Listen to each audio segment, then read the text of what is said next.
আমার নাম বেলা। সন্তোষ আর আমার বিয়ের আগে 10 বছর আমরা রিলেশনে ছিলাম। আমাদের প্রেমের যখন 5 বছর পূর্ণ হয়, ঠিক সেই সময় মানে 2016 সালে সন্তোষ চাকরিটা পায়। তার সংসার সামলানো, বাড়ি তৈরি করা মানে নিজেকে গুছিয়ে নিতে আরও 5টা বছর হাতে সময় নেয়।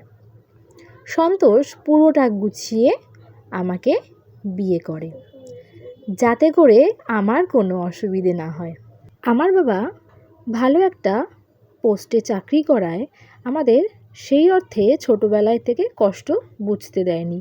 সেই জন্য সন্তোষও চেয়েছিল যাতে আমি ওদের বাড়ি গিয়ে কোনো রকম অসুবিধেতে না পড়ি। তারপর আমরা 2021 সালে ওই করোনা মহামারীর পর যখন সব কিছু স্টেবল, তখন আমরা দুজনে 7 পাকে বাঁধা পড়ি।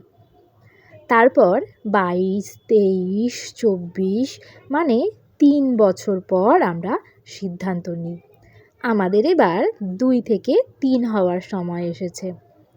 সেই মতো আমি এখন 8 মাসের একজন গর্ভবতী মহিলা। সব ভালোই কাটছিল বেশ। হঠাৎই 3রা এপ্রিল সব কিছু নড়ে চড়ে গেল।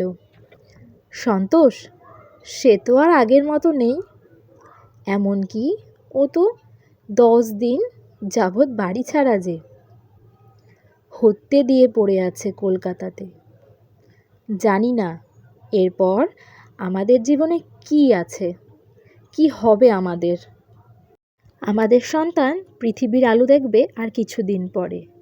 তার মধ্যে বৃদ্ধ শ্বশুর শাশুড়িকে নিয়ে আমি কিভাবে সব কিছু সামলাবো? কিছুদিন পর বাচ্চাটা কী বা পরিস্থিতিতে পড়বে কিচ্ছু জানি না। আমি শুধু এটুকু জানি সব কিছু যেন আগের মতো হয়ে যায়, ব্যাস। শুধু আমরাই তো না, আমাদের মতো হাজারো পরিবার, তারা কাল কি খাবে সেই চিন্তায় কিন্তু দিন কাটাচ্ছে।